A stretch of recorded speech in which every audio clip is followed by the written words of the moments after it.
नमस्कार छात्रों, मैं डॉक्टर मीनू देवी, हिंदी विभाग, हर्ष विद्या मंदिर पीजी कॉलेज रायसी हरिद्वार, उत्तराखंड में सहायक आचार्य के पद पर कार्यरत हूँ।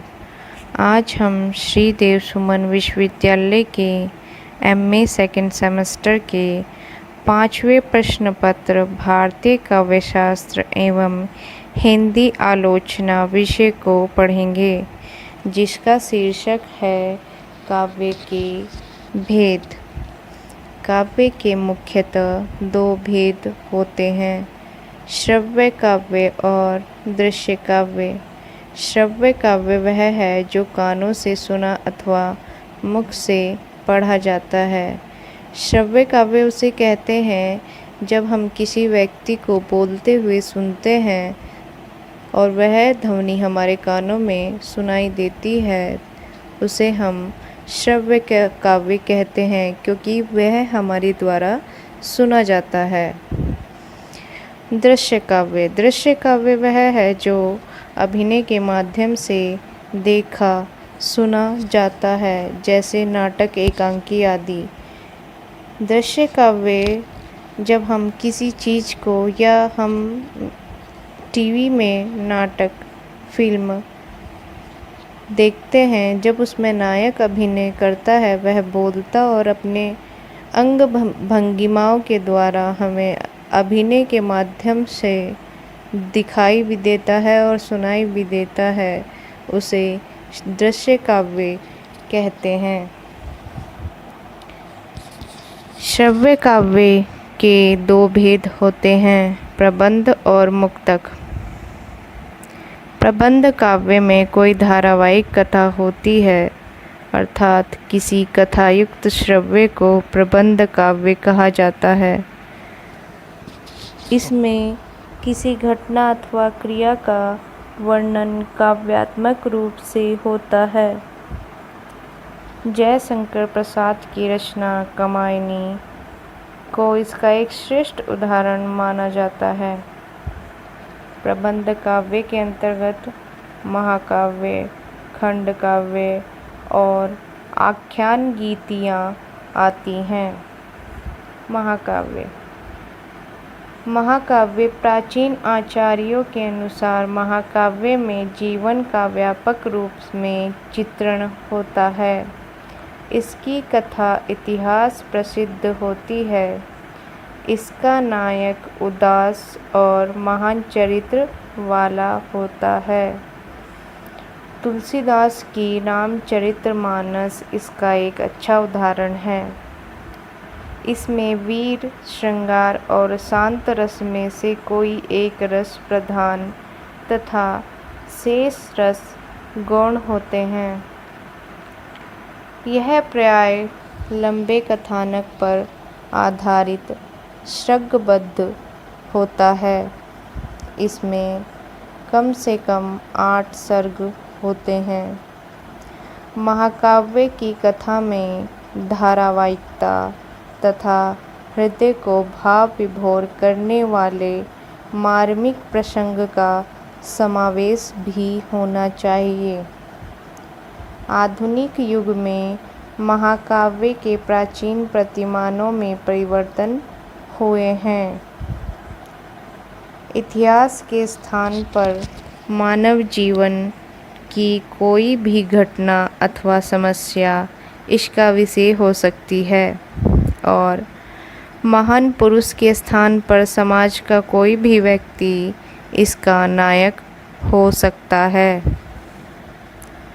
परंतु उस पात्र में लोक आदर्श की क्षमताओं का होना अनिवार्य है।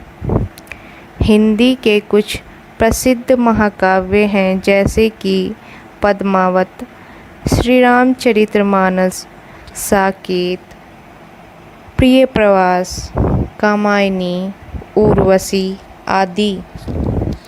खंड काव्य।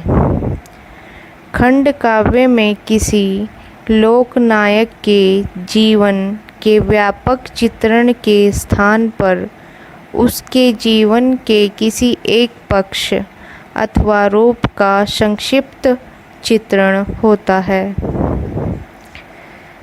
जिसे महाकाव्य का लघु रूप अथवा एक सर्ग नहीं समझना चाहिए। खंड काव्य में अपनी पूर्णता होती है और संपूर्ण रचना में प्राय एक ही शब्द प्रयुक्त होता है। पंचवटी, जयद्रथ वध, सुदामा चरित्र, गंगावतरण आदि हिंदी के कुछ प्रसिद्ध महाखंड काव्य हैं। आख्यान गीतियाँ। आख्यान गीतियाँ महाकाव्य और खंड काव्यों से भिन्न प्रकार की कहानी का नाम आख्यान गीति है, जो महाकाव्य और खंड काव्य से भिन्न होती है और जिन्हें गाया जा सकता है।